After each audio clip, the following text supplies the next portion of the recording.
Salut à tous. Alors cette fois on va voir comment on va mettre notre câble chauffant. Alors la façon dont on doit le mettre, car on veut recréer un point chaud et un point froid. Donc là j'ai fait des dessins pour vous illustrer déjà comment ça on doit faire et ne pas faire, et ensuite je vais vous montrer dans le terrarium une fois fait et protégé.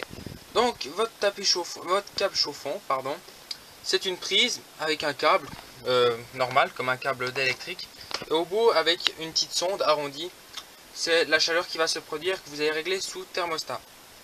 Alors les choses à ne pas faire, c'est votre fil déjà à le croiser. Il ne faut pas que les câbles se croisent comme ici et se touchent ou soient serrés l'un contre l'autre, ou qui viennent par exemple s'aligner les deux et qui se collent comme ça contre. Ça non, c'est faux.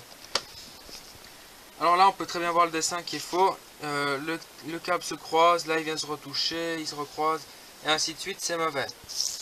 Le bon truc à faire, c'est en fait comme ça, c'est un serpentin, où pour recréer le point chaud du point froid, au début vous allez serrer votre câble sans le toucher d'un côté et de l'autre, toujours, et de plus en plus l'espacer en fait, pour que la chaleur soit en fait, qu'il y ait beaucoup de chaleur où c'est serré et un petit peu moins de chaleur diffusée où c'est moins serré. Ensuite, dans un terrarium en bois, comment nous allons fixer notre câble chauffant? On va utiliser tout simplement ces petites pièces d'électricien. Donc c'est un clou avec un espèce de U en plastique qui va vous coincer votre câble. Donc après vous le tapez dans votre OSB. On peut voir que ça dépasse pas beaucoup. Donc si vous avez du 18 mm, c'est nickel, ça ne ressortira pas. Et en fait à chaque bout d'intersection de câble, donc ici comme on peut très bien le voir, vous allez en mettre un pour tendre votre câble comme ça jusqu'au bout. Et un dernier au niveau de la sonde, vu que ça fait pile le diamètre de la sonde. Alors ça, où est-ce que j'ai acheté? Dans tous les magasins de bricolage. Ça coûte environ 2 € et environ 25 pièces. Donc moi avec une boîte j'ai pu faire 2 terrariums. Et puis pourtant mes terrariums font 1,60 m de long. Donc il y en a largement assez. Donc voilà, j'aimerais bien que vous enregistrez ce schéma parce que c'est celui-ci qu'il faut suivre. Qu'est-ce que ça ressemble dans le terrarium? Alors hop là. On va ouvrir la vitre, ça ressemble à ça. Bon, là j'ai pas beaucoup de copeaux. Oh, pardon. Voilà. Ça devrait ressembler à ça, et on voit que là ça commence gentiment à s'espacer jusqu'au fond. On peut voir aussi qu'il y a des bouchons de bouteilles, de thé froid, d'aignée et toutes ces boissons gazeuses. Pourquoi il y a des bouchons de bouteilles? Parce que tout simplement, notre câble chauffant, on va le protéger du reptile, pour éviter que le reptile aille se coller tout le long sur sa source de chaleur et se brûle. Même si ce n'est qu'à environ 35 degrés, 34 degrés. Évitez que votre serpent ait un contact direct avec les sources de chaleur. Alors pour cela, j'ai pris une plaque de... comment ça s'appelle? De plexiglas, pardon. Que j'ai surélevé avec des bouchons, vu que ça fait environ 1 cm et des poussières de hauteur. Donc c'est vraiment le top. Vous posez deux bouchons à chaque coin. Pareil de ce côté, un ou deux au milieu pour éviter que votre plexi fasse de bosse. Vous posez le plexiglas dessus. Alors déjà l'avantage c'est que votre serpent n'ira pas se brûler au câble chauffant. De deux, le câble sera surélevé et donc il aura de l'air pour chauffer et il n'y a pas de risque qu'il brûle, vu qu'il n'est pas directement coincé dans le plexiglas, il y a un espace d'1 cm. Et encore une meilleure raison, c'est que vos reptiles, une fois qu'ils font leurs besoins, déjà les besoins n'iront pas directement sur le câble chauffant et sur le fond de votre terrarium, il ira sur le plexiglas, donc c'est encore plus facile à nettoyer. Le plexiglas, alors il n'y a pas besoin de faire de petits trous dessus comme une passoire, parce qu'il diffuse très bien la chaleur. Donc vous n'avez pas besoin de faire les trous, et si vous feriez des trous, ça ne servirait à plus rien pour ce qui est de protection des pipis et des besoins de vos reptiles. Alors voilà, là on peut voir que j'ai plus beaucoup de copeaux, et puis que je vais un peu nettoyer leur terrain parce qu'il est sale. Mais j'en ai profité pour faire la vidéo sur l'électrique. Ensuite, ces câbles chauffants, sur quoi je les branche? C'est très simple.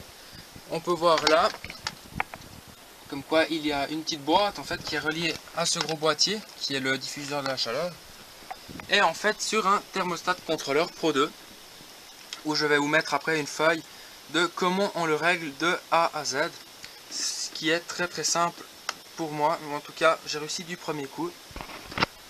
Alors qu'est-ce qu'un thermostat? C'est en fait une petite machine où on va dire sur le F1, pardon, Enter, non plus, ça fait, ah ouais je dois rester 7 à un moment, ça fait quand même bien 3 semaines, voilà, le F1. Alors on va cliquer sur le F1, donc vous appuyez sur le 7 longtemps, ensuite Enter, et, pardon, allez quand tu veux, voilà, pardon, sur 7 de nouveau, et vous réglez la température de jour, le F1 c'est ça, donc moi je veux 33 degrés, je fais Enter, c'est bon, je vais sur le F2, température de nuit, 7, j'ai demandé d'avoir 29 la nuit vu que j'habite en montagne qui fait plus froid, Enter, je valide, etc. etc. C'est toujours aussi simple que ça pour la température. Alors,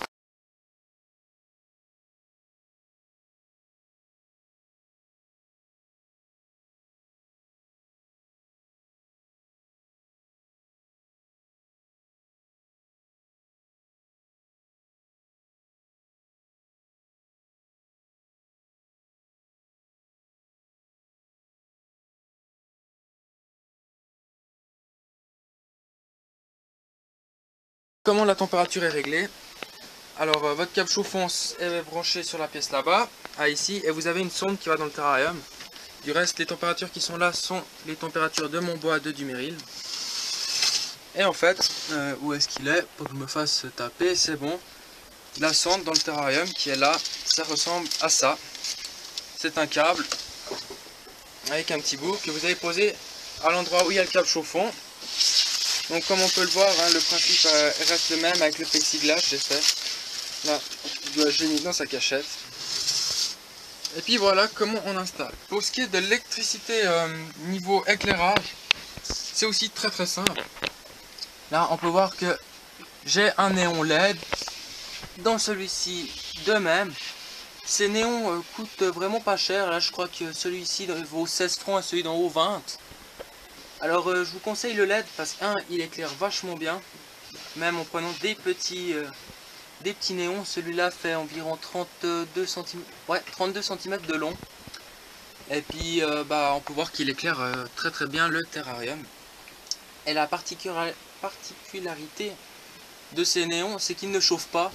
Donc sans protéger, je peux mettre la main toute la journée. Hein, ça fait depuis ce matin qu'il tourne. Et je ne me brûle pas. Donc il ne dégage pas de chaleur.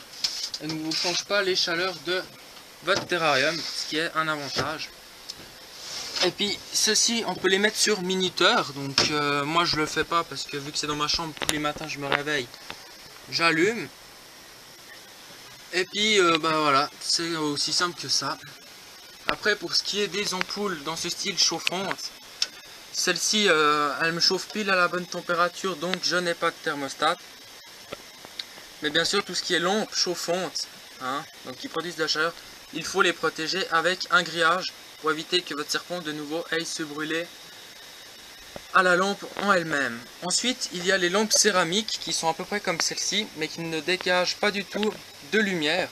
Ils vont juste produire la chaleur, ou ça vous allez aussi les régler sous thermostat contrôleur, comme là il y a plein de thermostats différents, hein, il y en a un bon paquet comme on dit, et vous pouvez le régler température de jour et température de nuit. Et en fait cette ampoule là va vous créer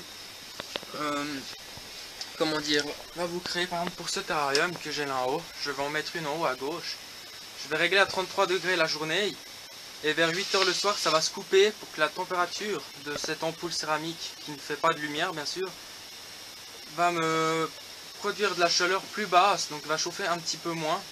Pour ça je mettrai aussi la sonde du thermostat dessous. Alors voilà pour ce qui était de l'installation électrique. Ensuite pour un terrarium en verre, moi on peut voir que j'ai aussi le câble chauffant qui est là. J'ai fait pareil sauf que j'ai mis du scotch aluminium pour les tenir en bout, pour être sûr que bah, ça tient bien sous le terrarium en verre. Aussi surélevez votre terrarium avec du Sagex ou comme ça. Les Exoterra ont un avantage, c'est qu'ils sont déjà surélevés, donc ils sont prévus pour. Et puis bah, toujours vos câbles, vos tapis chauffants, toujours sur thermostat, c'est tout ce que je demande. Comme ça vous pouvez vraiment régler les températures spécifiques de l'animal, de votre reptile. Alors voilà, si vous avez d'autres questions concernant des lumières ou les ampoules pour les Pogona, les geckos, et puis tout ce qui est à source d'UVA, UVB, ce qu'on ne met pas pour les serpents car ils n'en ont pas besoin. Hein, alors n'hésitez pas à poser des questions, à vous abonner, à liker la vidéo si elle vous a plu, ce que j'espère. Et puis, bah, poser des questions si je me suis mal exprimé. Allez, à la prochaine, bye!